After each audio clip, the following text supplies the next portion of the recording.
Mis te arvate sellest, et Jüri Ratase valitsus tahab teha niimoodi, et madalapalgalised inimesed saavad nüüd igakuiselt raha rohkem?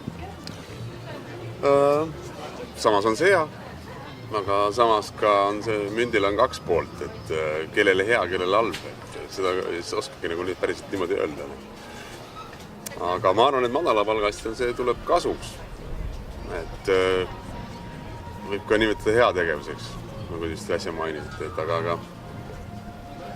ma ei oskagi rohkem nagu selle kohta öelda, et eks seda näha, kuidas käima läheb ja kuidas suuremapalgalised selle peale kostavad, et kuidas see seal liikuma läheb ja kas need on see lihtsalt mingisugune uus huvitav asi, mida tahetakse proovida, nagu meil siin eelnevalt on nähtud alkoholiaktsiisiga, et eks ta näib. No selles mõttes, et enamasti inimesed teenivad ju alla 2000, ütleme Eestis, et kas võib öelda, et ikkagi enamus Eestis sellest võidab? Arvatavasti kindlalt. No, kui siin keskmine palk on siin 1000-1200, siis laps absoluutselt võidavad nemad nende sellest, et jah, eks vaatame, mis tuleb.